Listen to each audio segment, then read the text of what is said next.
UFOs are real. 55% of the Americans are convinced. But why they're here? The answer to this question, according to researchers and witnesses, might lie in a phenomenon which is generally known under the term abductions or close encounters of the fourth kind. Do aliens come and take Earthlings? If yes, what is their agenda? Let's have a look into the closest encounters. It was about 3 in the morning, November 30th, 1989. And my husband was already sleeping. And I got into bed, and because I'm a Christian, I say a prayer to myself mentally, and so that's what I did. I prepared as usual to go to sleep. I said my prayers in my mind, and I felt a strange presence in the room.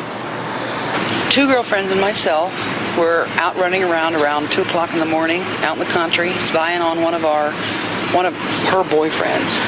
And this was in November of '77. I remembered seeing a light dancing around the sky and kind of laughingly joking with my friends saying, "Oh, look, the UFO." And the girlfriend driving thought it was funny, and we giggled, and the other girl got really scared in the back seat, and so we were laughing at that too. Kind of obnoxious 17-year-old, you know. Well, then the lights started getting closer, and we all started kind of getting creeps because it was acting stranger, and we were feeling really weird. And the girl in the back seat just went bananas, and she like dove into the floorboard screaming and hollering.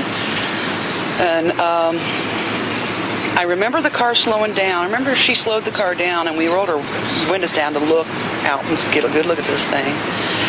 And then it was fuzzy for me for a while after that, what I remembered, except for driving home, you know, and suddenly realizing it's 4:34 in the morning.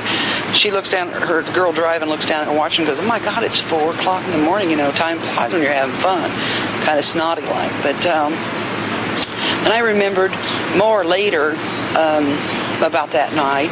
We were driving, looking at the light, and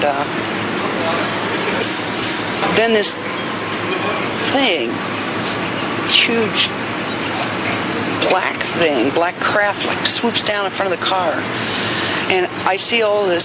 It's like the car is enveloped in black, you know, and I can't see out or anything. It feels as if I'm being pulled out of the car by my legs, and then I eventually remembered being on an odd kind of table where the bottom dropped out and the legs went up, and feeling this something hard and cold going up inside of me. And I woke up in the middle of the night, immediately aware because there seemed to be something very wrong, and I opened my eyes, and I was in a little round room, and there were these strange figures around me.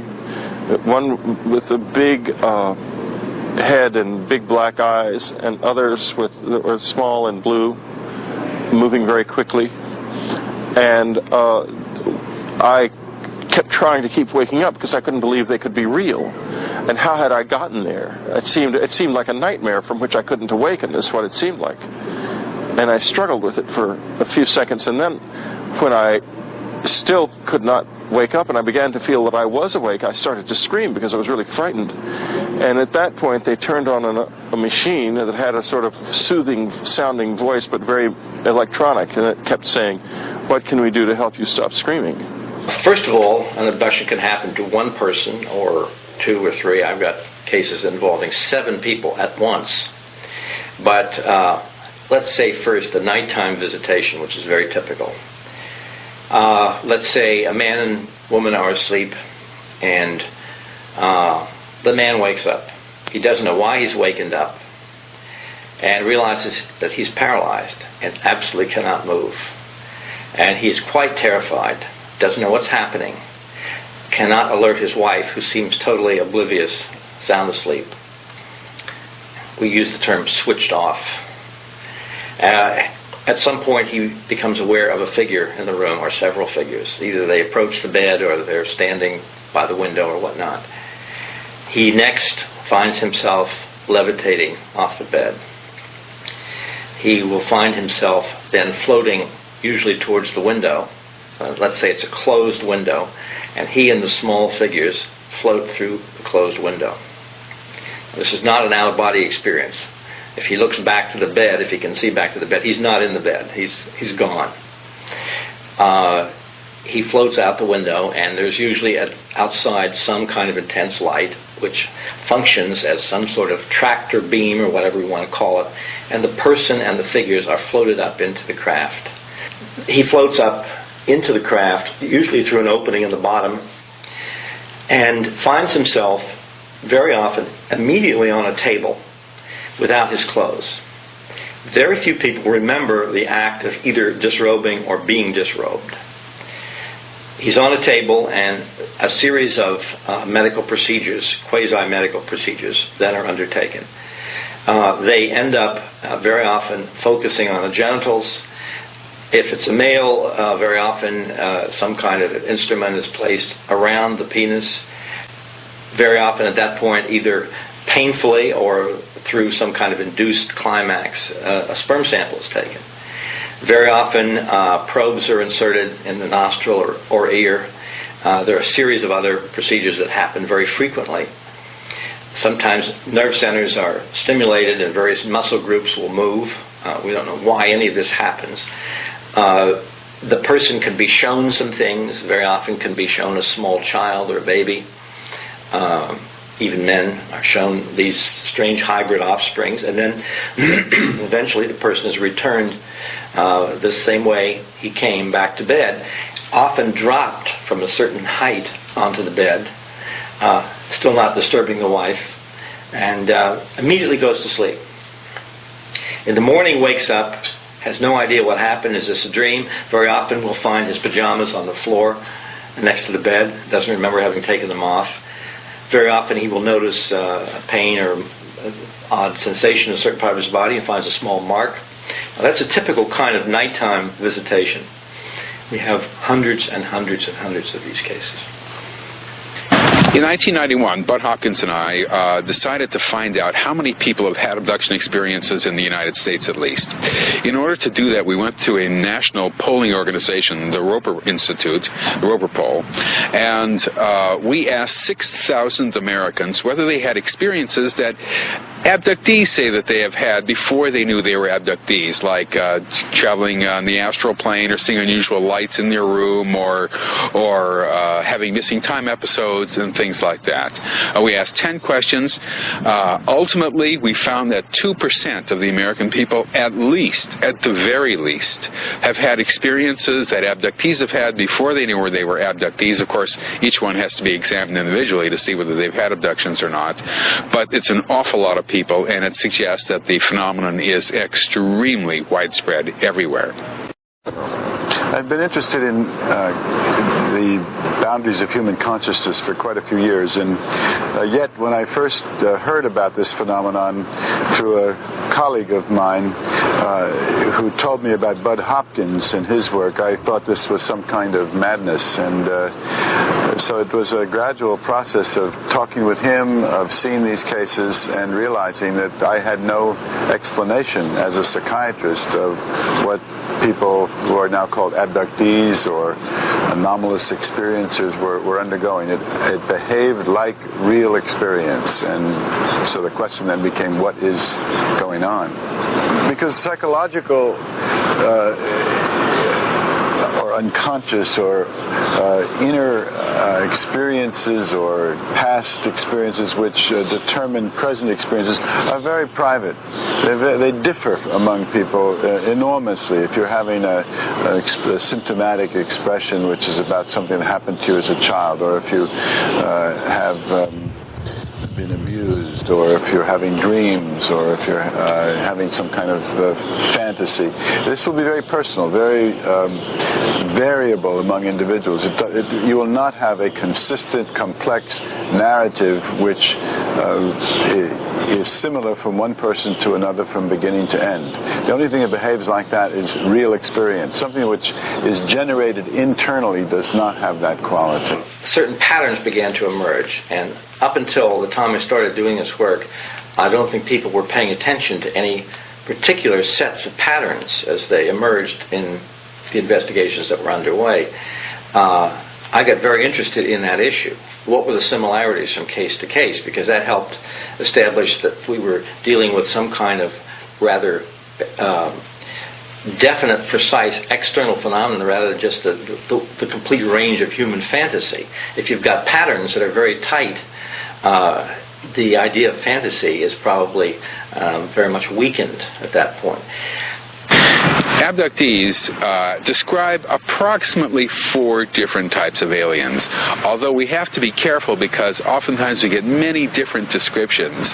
But one of the great problems in hypnosis is identifying and describing aliens, because particularly in a first session of hypnosis, people tend to confabulate and they tend to say things that are not exactly true. So when everything is controlled for, we get about 4 different types of aliens. One is the standard sort of gray alien that everybody, I think, is familiar with now. Small, with thin arms, thin legs, thin body, big black eyes, no hair, no nose, no mouth, no ears. Then there's ones that look more insect-like, maybe like a praying mantis, ones that look more reptilian-like, and ones that look more human-like. In the end, it doesn't matter. They're all seen together. They're all doing the same thing. They're all working together. They're all pursuing the common goal. And therefore, for our purposes, they probably come from one place. And what we are looking at is a unified body of aliens all doing the same thing. The 80s brought the breakthrough for the alien abduction phenomenon. 2 bestsellers, Intruders by Bud Hopkins and Communion by Whitley Strieber, presented new witnesses and documented new aspects of a threatening reality.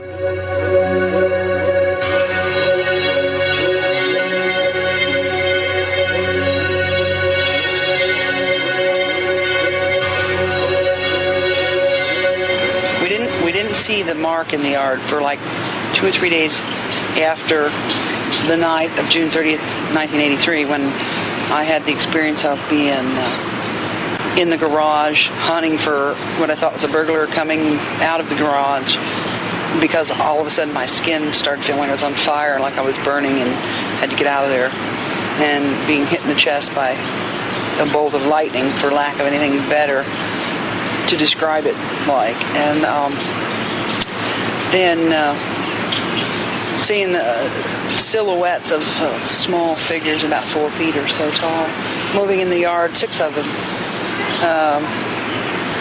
and moving towards a small or sort of egg-shaped like craft. And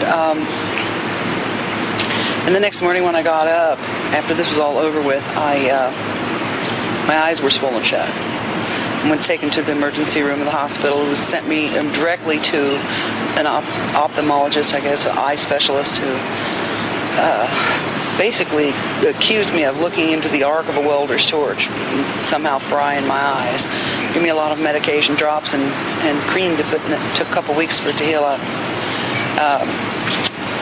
Then we saw the mark in the yard, and the very first thing that I remember, when I looked at that mark in the yard, the very, very first thing I remember is suddenly seeing these 2 black eyes sort of superimposed over the mark in the yard, and it stunned me. And my mother was talking about, oh, that's where our UFO landed, laughing about it, you know. And then I started thinking about Bud Hopkins' book, Missing Time. But in that circular area, all the grass was killed, and the ground the soil was fused into a kind of rock-like hardness. There was, something like a 40-foot long, a little bit longer than that, straight swath away from there, away from that landing area, where again the soil was cooked and the grass was killed. Now, this is, of course, something that was very mysterious because the soil was very moist. There had been a lot of rain, but this soil was so dry it cracked open and, as I said, fused to an almost rock-like hardness. We've tried to duplicate that effect in the laboratory, taking control soil, and we can't do it. We don't know what kind of energy affected that soil. But at any rate, we know from her recollections where the UFO sat, and that's where the ground was fused, so you have a very powerful kind of physical evidence supporting her account. On top of which, the UFO, when it took off, evidently created a tremendous flash, which was seen by a neighbor in exactly the spot where she remembered it having been sitting. And as it flew over the neighbor's house, all of the lights went out in the neighbor's house. She heard a roaring sound. She was absolutely terrified. The lights all came back on again without tripping any circuit breakers. That mark in the yard it's just healed up in the last few years. It remained there for 5 years, very visible. Snow melted off of it. Water ran over it. You can still feel it, even though you can no longer see where it is. When you walk on the yard, you can still feel where it is because the ground is still very much firmer than the rest of the yard.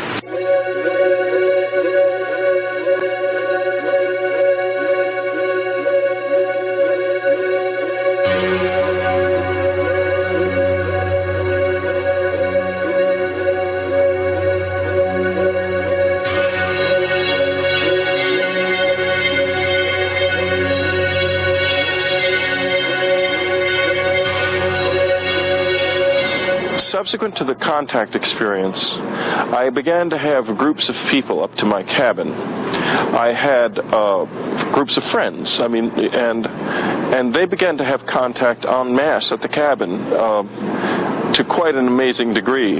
Even people who weren't involved at all and knew little or nothing about it would have these encounters, and that continued for about 2 or 3 years.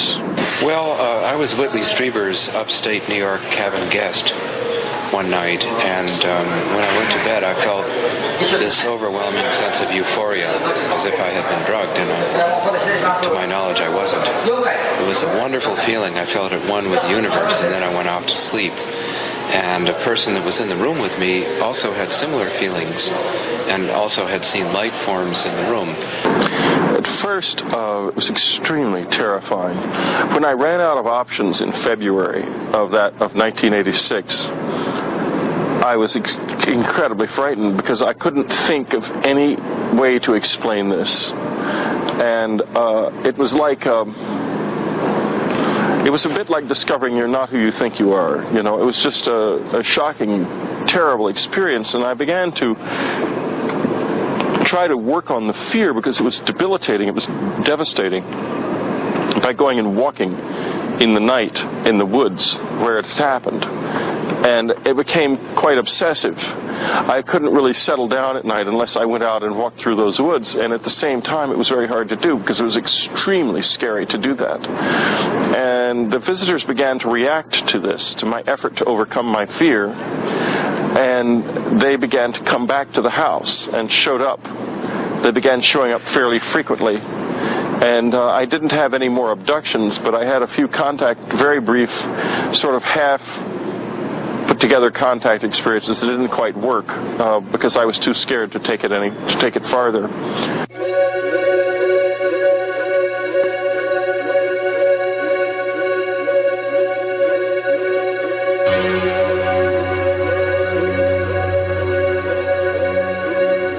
I tried to wake my husband.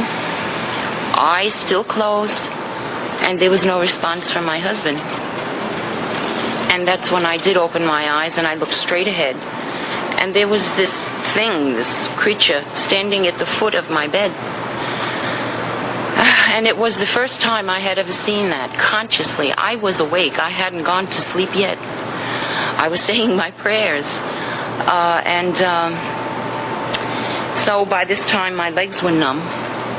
And I sat up in bed, dragging my heavy legs with me, and turned up behind me and threw a pillow, big pillow, that I made. You would think that I stuffed them with rocks. It was heavy. And I hit him too, that creature. And my next conscious memory, fragmented memory, was seeing white fabric flow up and over my eyes and then down again. And then I felt something, perhaps little fists or maybe an instrument, pounding on my back. And that was all I remembered. And then my next conscious memory was that of falling into my bed. I could have fallen anywhere from 2 inches up or 2 feet up or whatever, but I was conscious and I felt myself fall into bed. Well, I was contacted by two of the witnesses by letter, and found out about the third witness a little later on, and then ultimately the fourth witness. I received a letter from her and have dealt with her on a personal basis. There's a fifth witness who I dealt with earlier who had seen the UFO from another point of view. She had not seen the figures floating in the air, but she had seen the UFO at exactly that hour on that night. So there are obviously many other witnesses. And essentially from some distance, it's about a quarter of a mile, she saw this very large ship above the building. And this occurred after the motor died in her car, and the car stopped, and the lights went out in the car and on the bridge, and on the bridge roadway. And several other cars also stopped with their lights out. No one knew what was happening to the cars, why everybody's automobiles were stopping. And she looked to her right and saw this enormous object, very, very brightly lit above a building. And then blue-white light came out from the bottom of it, and she, at that point, saw these figures. She didn't know what they were at that time. They looked like balls. They were people rolled up in a kind of fetal position, came popping out of the window 12 stories off the ground. And they all unfolded at once. And then were taken up quickly into the craft, this whole thing taking roughly about 12 seconds. And then the craft moved away. And her descriptions exactly corroborate the descriptions of the two intelligence security agents in the car down below who were accompanying an important political figure. They all saw the same thing that the women saw, except they were closer.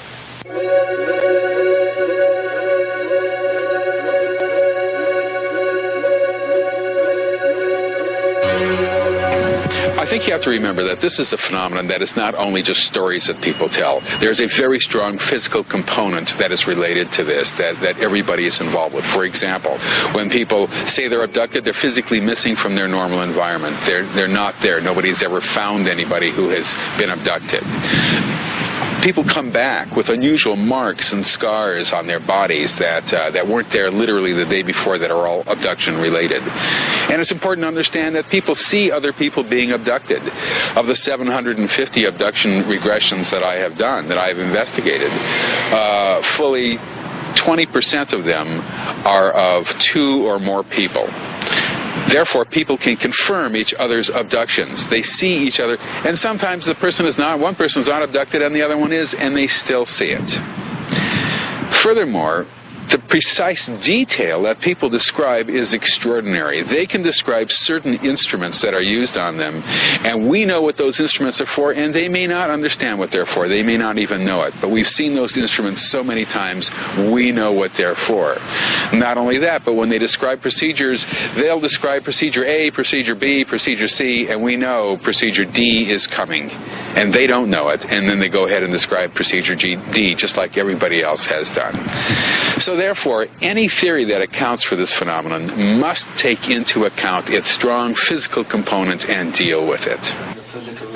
Oh yes, I'm certain that they're happening in the physical reality, because I wake up with various marks on my body that I've received overnight.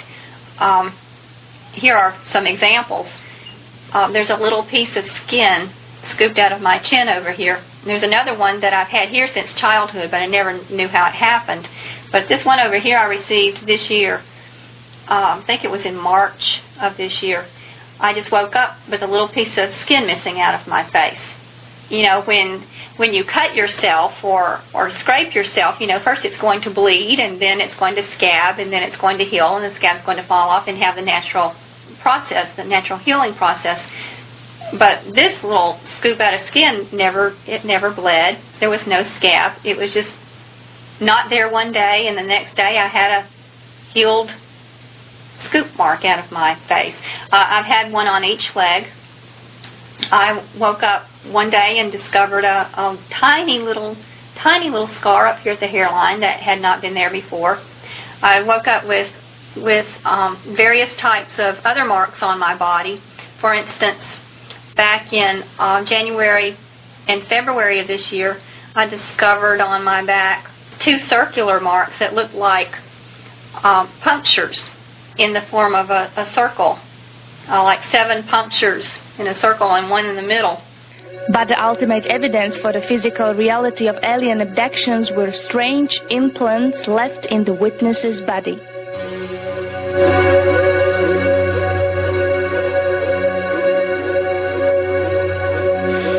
The issue of implants is an extremely interesting issue because a number of objects, alleged implants, have been recovered, and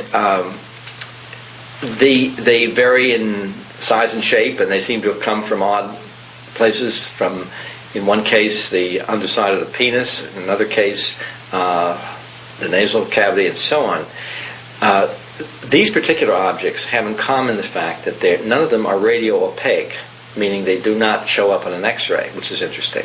They're also mainly consisting of organic materials like silicon, carbon, oxygen, and so forth. They're not, they don't look like a piece of machinery. We don't know really what these things are. It's very difficult to get the scientists who have studied these things to go out on a limb and say there's no way that this object could have been produced on Earth. No scientist wants to be forced to try to prove a negative. But yet none of these things should have been found in the places they were found in the human body. We have no idea of their function either. We have some speculative guesses. But and we have some X-ray pictures and some MRI photographs of mysterious objects in place. Abduction researcher Daryl Sims investigated several of those alleged alien implants.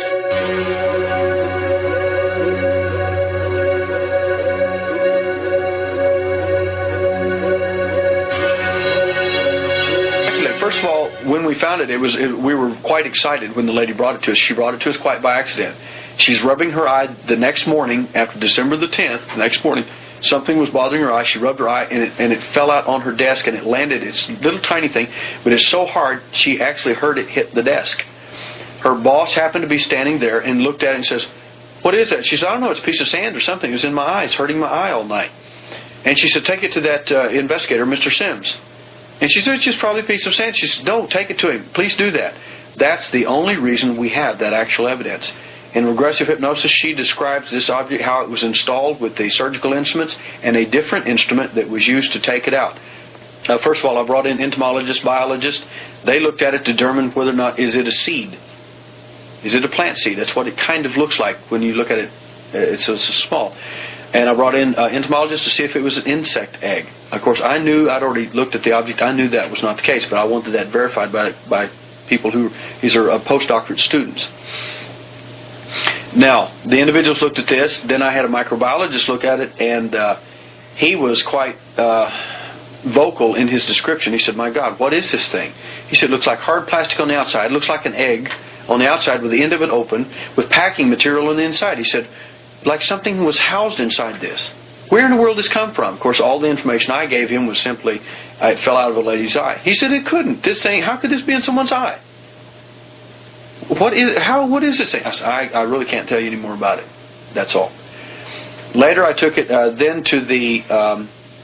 to have work done on this with the electron microscope. What we found is rare traces of beryllium and titanium, which tends to show up in UFO-type related material, as well as other things. But those were the things that were kind of interesting that showed up in this object. Started in this by meeting a researcher in Texas by the name of Daryl Sims, who had been investigating the alien abduction phenomena for some 27 years. He got me interested by showing me a set of X-rays of a foot which contained two metallic objects, and I offered to remove them.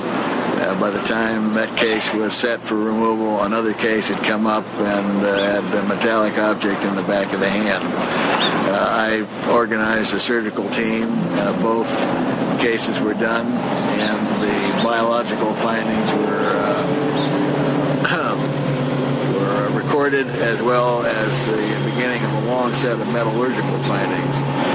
To date, we've done 6 different procedures, the results of which we have 3 that are similar as far as objects, and the other 3 are similar. We have let's say, the metallic and the non-metallic. The metallic objects vary in shapes and are covered with a dark gray, dense membrane that you can't cut through with a surgical blade. The other 3 were small, BB-sized balls that were grayish color, and they are not calcium. We've had one analyzed, and it's a multitude of different elements. The biological findings include the tissue surrounding the area, which shows no evidence of an inflammatory response, which is virtually humanly impossible, and a large amount of nerve proprioceptors, all from areas of tissue where they don't belong. And after these 2 people were taken back to Houston, I took the implants with me. Dr. Lear did the pathology, so there was a good chain of evidence on the objects.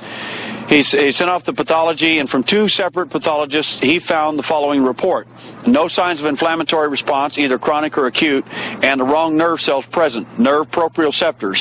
Nerve proprioceptors are simply the nerve cells that you have on they're sense cells that you use on the outside of your skin for touch, for taste, touch and feelings, pressure, and this sort of thing.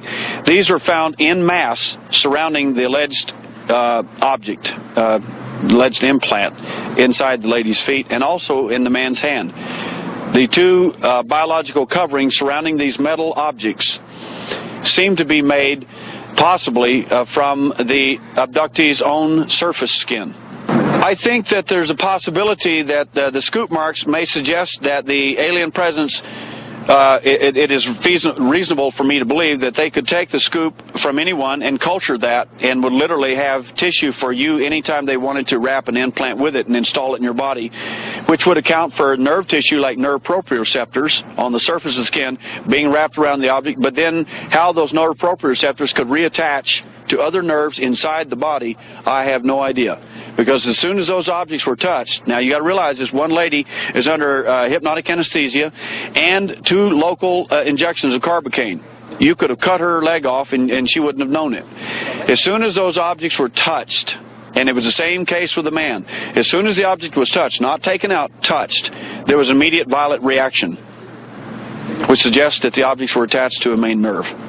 The metallurgical analysis, after nearly $50,000 of research done on them to this date, so far shows us that the objects appear to be meteoric in origin. The reason they use the word appear is because the closest metals that they have found to these objects is the Windmanstatten structure meteorite and the Yaochung meteorite. Now these rare meteorites it could explain some of it, but the problem is in meteorites you have a nickel content of 6% or more iron in a meteorite. These do not contain that.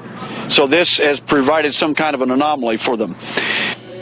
The so-called alien abductions or close encounters of the 4th kind made headlines and bestsellers in the USA, but it is not an exclusively American phenomenon.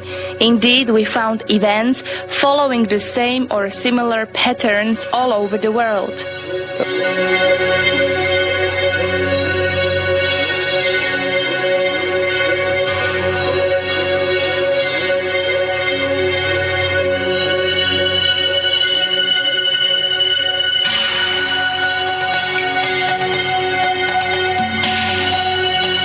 Spencer, a former police officer, left his house in Ilkley at approximately 7:10 in the morning on the 1st of December 1987. His intentions were to walk across the moor and visit a relative who lived in the village of East Morton on the far side. He took with him a camera and this compass. The compass in case he got lost because he wasn't that familiar with the moor, and the camera to take some photographs of Ilkley town from the moor tops. He actually began his walk just below the White Wells building down there and wound his way up the hill to this point where we are. He consciously remembers walking along this path and then up over the rise and past a small quarry. Just as he was walking past the quarry, a movement caught his attention from his right eye, and he spun round and he was amazed to see, just about 10 feet away from him, a small green creature about 4 foot 6 inches tall. It suddenly turned and scuttled away at a terrific rate away from him. Spencer shouted out, "Hey!" brought the camera up and took one shot. The creature then continued running around a bluff out of sight. Spencer then ran after it, and as he turned the corner, the creature had disappeared. But he was confronted by a silver disc-shaped object, which almost immediately shot up and disappeared into the clouds out of sight. Instead of continuing his journey, he decided to retrace his steps and go back down into Ilkley. And a further surprise awaited him there, because he discovered that the streets were full of shoppers. The shops were all open, and he couldn't understand this, because to him it should have been about just after 8 o'clock in the morning. And yet, when he looked at the clock on the church tower, he discovered it was now 10 a.m.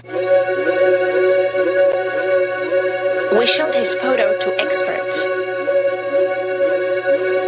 Well, it's a very interesting picture. My impression is that it made my blood pump. You know, when you see a picture like that, of course, I'm exposed to pictures like this all the time, UFO craft and occasionally photographs of beings, but something about it seems right about it when I first looked at it. Of course, there was the skepticism that always goes along with it, because as a scientist, I'm to rule out photographs that would have some aspect of a hoax. It doesn't seem like it's a hoax. It seems that it is what the witness reported. We heard about it from the chap himself phoning me, inviting us to go up there to show us a photograph he'd taken of this creature. We went to see him. Well, the first time we went, we were a bit late. We got there in the dark. He took us up on the moor in pitch blackness just to show us the spot. And then we went up again. We took Peter Huff with us this time. We did an interview, half-hour interview on tape. And then we suggested that, you know, he had this missing time period. We suggested that we could do a hypnotic regression for him if we could find somebody to do it, and if he agreed to it. At first he was a bit worried about hypnotism, but we reassured him, and after another week he agreed that he would like to be regressed under hypnosis. So we brought him here to my house, together with Dr. Singleton. They met on a Wednesday and they had a preliminary discussion. They agreed to do the session at the weekend, on the Saturday, which then took place, which explained all the missing time period that the witness had, about meeting these green creatures and being taken in the craft and shown various moving pictures. And it also explained his compass being reversed. It had been in a strong magnetic field which apparently connected with the craft. As far as the case itself is concerned, I'm 100% sure that it's genuine. Hypnosis was carried out by a clinical psychologist, and we discovered that in fact the story did not begin with the taking of the photograph. It began at this point here, just a few yards from where we're standing. It was at this point where he noticed the small creature coming down the hill towards him. He stopped because he was absolutely petrified with fear and wanted to turn and run, but he discovered that every muscle in his body was paralysed. He couldn't move at all. The creature then turned round and started going back up the hill, and he discovered, to his horror, that he was actually following it, but he wasn't walking.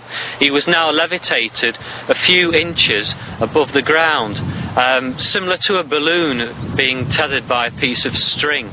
He was pulled up the hill, over the brow of the hill, and into the small quarry at the other side. In the quarry, he saw for the first time the silver disc, and a door opened in it, but he has no memory of actually going inside the object, just an overwhelming blackness which then disappeared, and he found himself in a white room. It was very brightly illuminated with white light, but he could see no source for that light. He heard a voice in his head telling him not to be afraid and ordering him to lie down on a table which was in the room. This he did, and he found he couldn't move, and he was surrounded by 4 or 5 of the green creatures.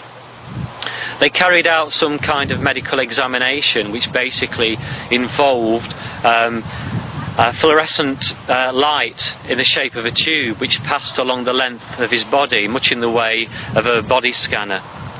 He was then told he could get off the table and given a conducted tour of the object. This involved taking him down a corridor, and he looked through a window and couldn't believe his eyes, because there was the planet Earth in the distance, and for the first time he realised he wasn't on the Earth, he was somewhere high up in space. He was taken into a room which seemed to be an engine room. There was a piece of equipment in the middle of it which was like a gyroscope. This was spinning rapidly, and his camera, which was hanging around his neck by a cord, was drawn towards it, as was the compass. He was then taken from that room into another, where he was shown 2 films. Now, these weren't ordinary films, they were more three-dimensional, very realistic. In the first film, he was shown the planet Earth, and he saw people starving, millions of people starving. He saw rivers full of pollution. It was the worst parts of the planet Earth now, but made much, much worse. It was our own future. And there was a warning here that we had to get our act together as a species, otherwise this is what would happen. He was then shown a second film. Now, I believe this was very personal, because neither under hypnosis nor consciously since will he discuss the details of this. It's quite possible, from 1 or 2 hints I've had from Philip Spencer, that it predicted his own personal future. The next thing he remembers is being back on the moor and suddenly seeing the green creature, and having no memory of what had just happened, bringing up the camera, taking the photograph, chasing it, seeing the object, which then rapidly disappeared up into the air. Well, it was a perfectly normal session to him, and he didn't know anything about aliens or spacecraft or anything like that. He was just doing a straightforward regression on a person, and as far as he was concerned, all the normal reactions occurred that a person would do when telling the truth under hypnosis. So he was very impressed with it. Okay, well, one of the interesting aspects of this picture is this tubular-shaped object that's up on the horizon here. We thought it was some kind of pipe or perhaps an antenna or something. In doing contour enhancement and building a contour map, like a topographical map, it is indeed a cylinder.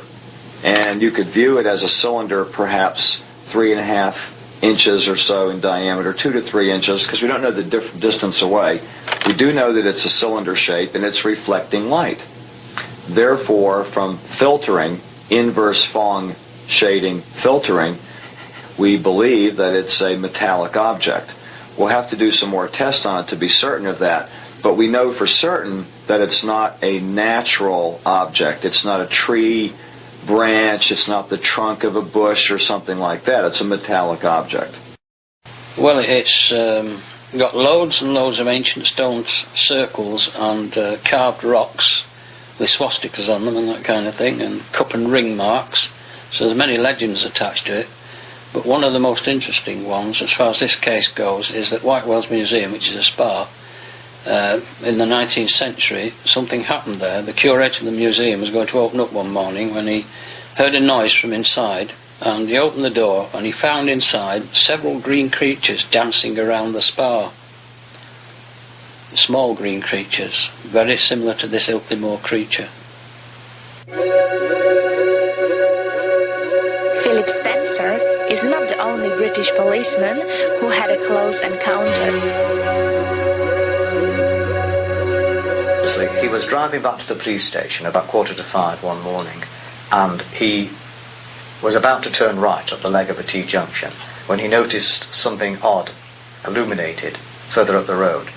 At first he thought it was a works bus, and he looked again and realised it wasn't, so he drove on to have a look at it. He jammed on his brakes within about 30 yards of the object, which he described as a classic flying saucer, blocking his route through the road. He tried to summon assistance with his car radio and his personal radio. Neither would work. Then he did a drawing of the object. Just as he'd finished the drawing, he found himself driving in first gear on the other side of where the object had been, and he looked in his mirror and it had gone. He then realised that he'd lost about 20 minutes to half an hour of time. The object itself was sighted by other police officers on the moors outside Halifax who were looking for stolen motorbikes. They radioed in. I have a video-filmed interview with 2 out of 3 of those police officers. They radioed in to their headquarters to see if anybody could identify it for them. And the HQ checked with Leeds Bradford Airport, the military, etc. There were no aircraft in the vicinity, no army manoeuvres, nothing that could explain. He then describes a bright light coming from underneath it. He gets back in his car, finds his car won't go. Then he seems to black out. He has a sensation of blackness, a sensation of floating. He wakes up inside a room surrounded by several small robots and a humanoid character. He's led to a bed. He's eventually persuaded to lie down on this bed, and some sort of pseudo-medical examination or process is carried out on him, which to us does not make any sense. He receives a telepathic communication from the humanoid character telling him not to be afraid. Under hypnosis, he even describes or impersonates the voice that he hears in his mind, which is a voice I've heard many other witnesses similarly describe. Eventually, when they finish doing whatever they are doing with him, he's put back down again in his car, and the conscious memory, of course, takes over. He's driving on the other side of where the object had been.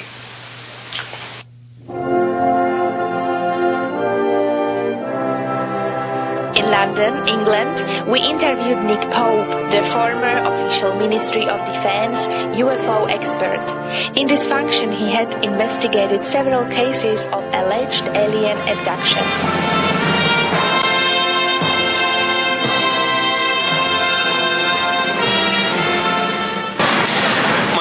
Book, The Uninvited, deals with abductions, and it was a subject that I was led to logically through my official research into UFOs carried out at the Ministry of Defence.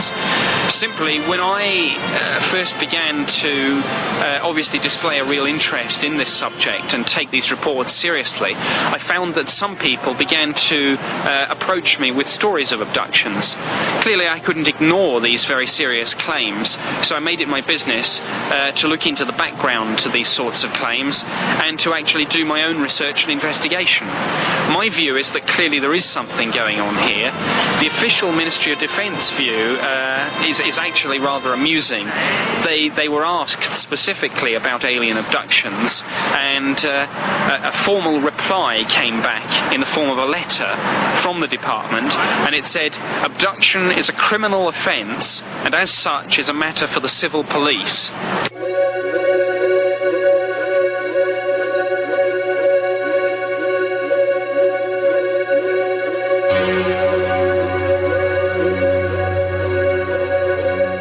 The most impressive experience I had is a full contact that happened to me in November 11th, 1981 at 10:30 p.m. in the south of France. As we were driving to my brother's discotheque on that evening, we saw some lights which happened to be a spaceship. Of course, at this point I did not know it was a spaceship. But it happened once in a million. Put it this way, the flying saucer came up right above the car, and my brother at that time used to drive a brand new Mercedes, which is a very reliable car. Everything died. And we both were totally surprised of what was happening. As we both looked up through the windscreen, the only thing we could see is all this light that was blinding us. So my brother was very scared, but I managed to go up for the car. And then for some reason, these intelligent spirits must be intelligent because they turned the lights off. And I could discern very clearly, Michael, less than 30 feet above my head, a flying saucer. this is my first experience. Yes, I do recall this one, but remember, I was a child, and I was complaining as I could not be left alone. I was complaining to my mom that small little thing was coming every night in my bedroom, and I described them as little monkeys. Of course, not having any UFOs experience before, I did not know what those things were, and they were very, very close to me. I used to hide away from them behind the blanket. Then once I get a little bit more courageous, and I kind of peep out, and I had one of them very, very close to me, and I passed out.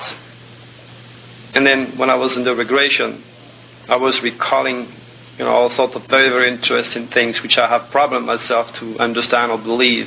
But apparently they've done something up here.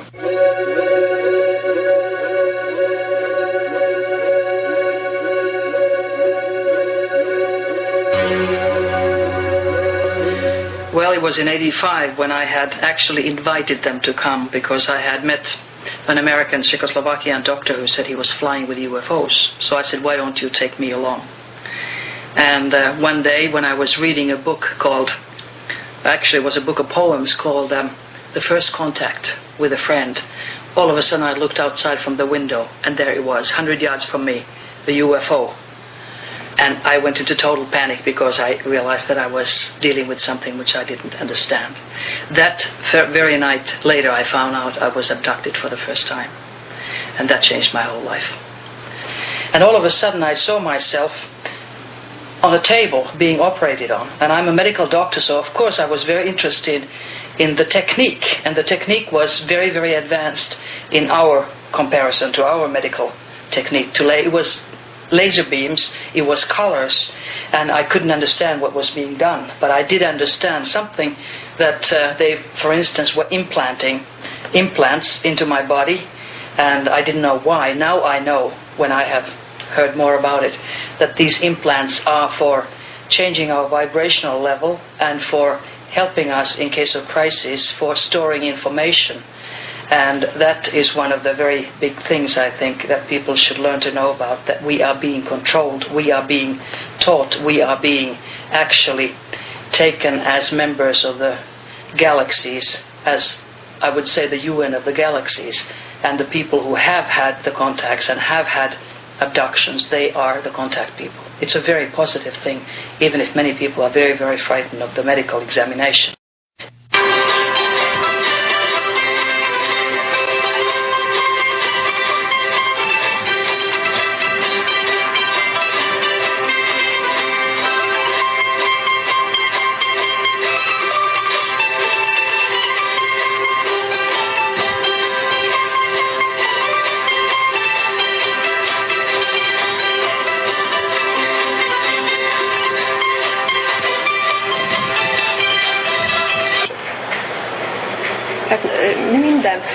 I made numerous regressions with people who, under hypnosis, remembered how they found themselves lying on a table surrounded by small grey humanoid extraterrestrials.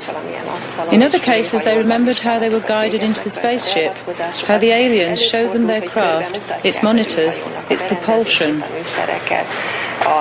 monitorokat, és lát különböző gombokat, berendezésű tárgyakat.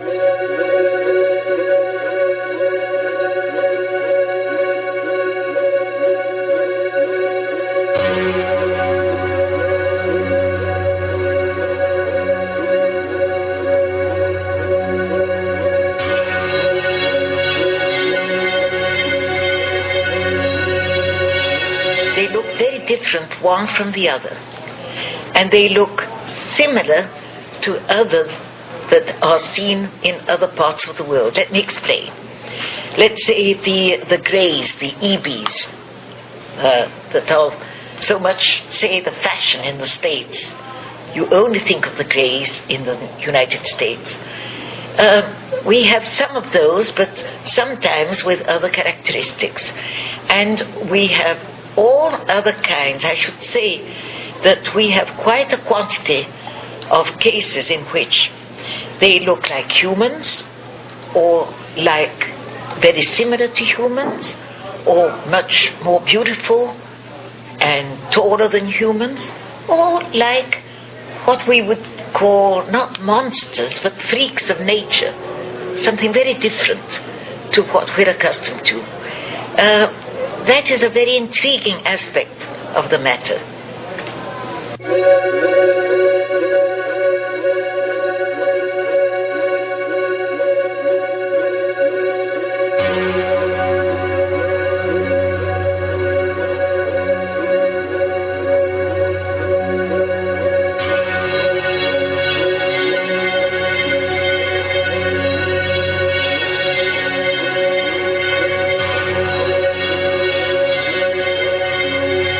A lonely road in the outbacks of Australia, the Great Down Under, was the scene of a unique mass abduction. In the early hours of Sunday morning, August the 8th, 1993, 3 independent groups of people traveling in separate cars were taken aboard an alien craft and only later remembered the event without knowing each other.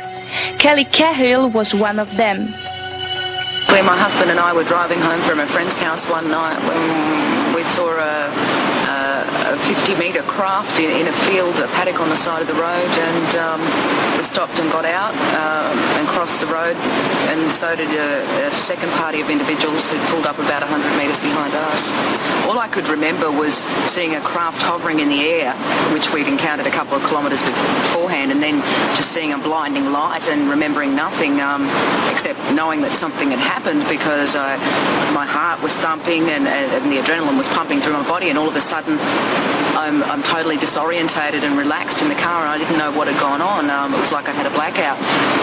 Driving back past the same area, I just got this horrifying feeling in my stomach, and I just remembered everything that had happened when we'd stopped the car out on the field. But I had probably about 6 weeks where I couldn't remember anything, where I had this blank space. So, and I've still got some missing time. It's not all there. It's only the first 10 minutes.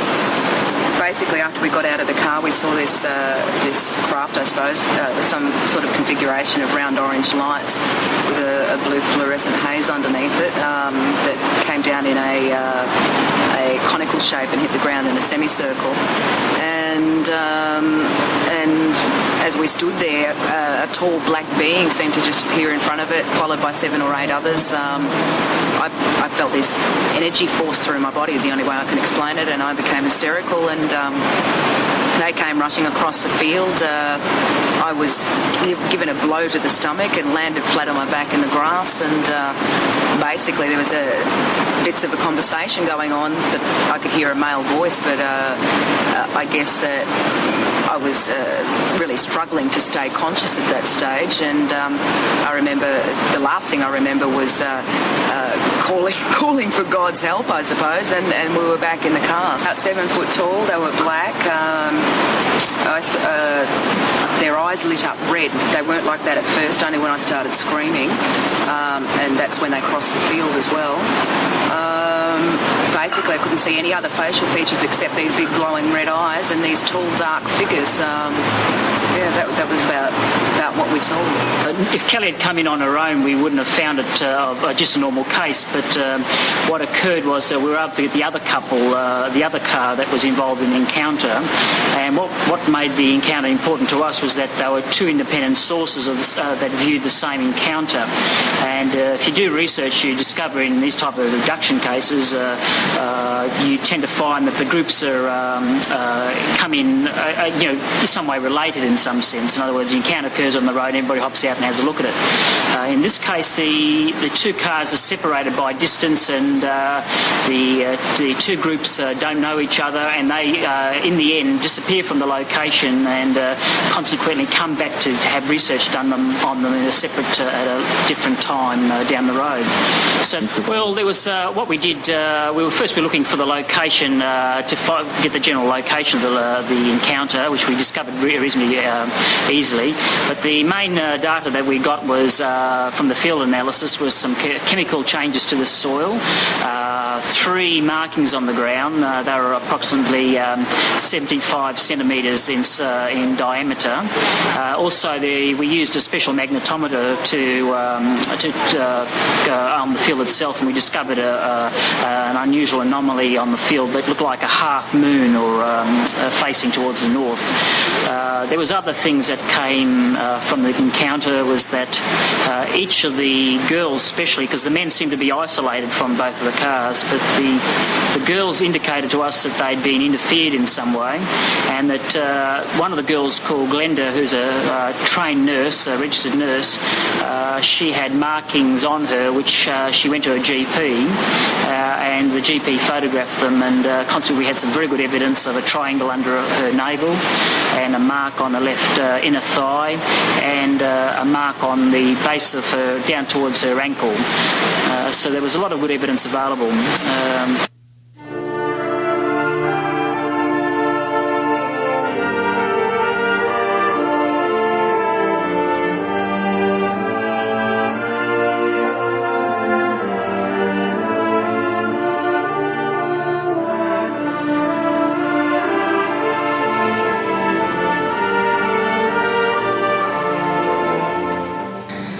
There is no exemption for these extraordinary encounters, not even Israel, the Holy Land. Here, some extraordinary cases were reported since 1996. The first one from Nazareth, the little town in Galilee, where 2,000 years ago Jesus was raised, which is today one of the most important sanctuaries of Christianity.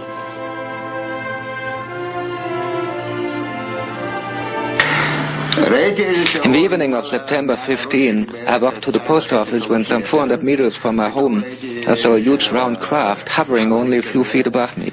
It had 5 lights, each containing 3 smaller ones, red and brown and white. When I stood there and looked at the craft, I suddenly was lifted into it. I found myself surrounded by small creatures with stubby arms and tentacles coming out of them. One of them was a woman wearing a shiny green garment and a moon-shaped kind of helmet or hat. Then a larger creature appeared and the small ones gathered around it. It issued an order in a voice that sounded like a needle scratching across a record. And one of the smaller beings came closer to me and suddenly threw some kind of yellow powder at my upper body and face. That's all what I remember. I found myself on the sport ground of a school just a few hundred meters from where I was taken. I was totally confused, but I decided to go to the police station and report what happened to me. I arrived at the police station a few minutes later, but when I looked at the clock, it was almost 11 p.m. When I went to the post office, it was just before the closure, about 7:55 p.m. משהו בצוואר, פה, בילדים האלו, הרגשתי כאבים. אחר כך עוד פעם הזמינה מישהו אחר, הוא ניגש עליי, כאילו שירק על הפנים שלי כזה. אחרי גב שלי הרגשתי מישהו דחף אותי, אני נפלתי, זה היה בסטודיון, לא יודע כמה זמן אני הייתי שם גם כן, מתי הגעתי בתחנה משטרה. What made the incident especially interesting, he went to the police. The police removed the yellow powder from his arm, from his elbow all the way to his wrist. It was analyzed at a Fula hospital. It was found to be composed of a compound just unknown to the analysts there. It was 55% aluminum, and after that we never got the results after that. It was very strange. The papers reported that the soil itself could not have been from Israel. There is no soil like this in Israel. And they said the composition was extremely strange, and then since then nothing. But again, we have physical evidence.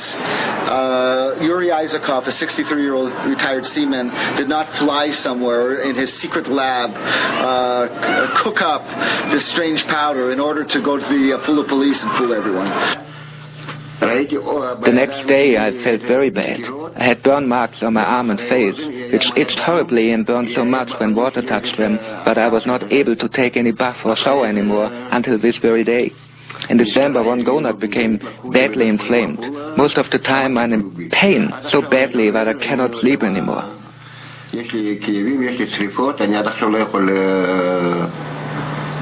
להתרחץ, אפילו לא יכול לנגוע מים, זהו. But the case of Yuri Isakov from Nazareth is very interesting because till today, from the day that he was captured by aliens, as he told us, his wounds didn't heal till now, and he is bleeding, and nobody really takes care of him. And he told me last time when I was in his home, maybe the government just waits that I'll die so they can examine my body. And it was very sad to hear it.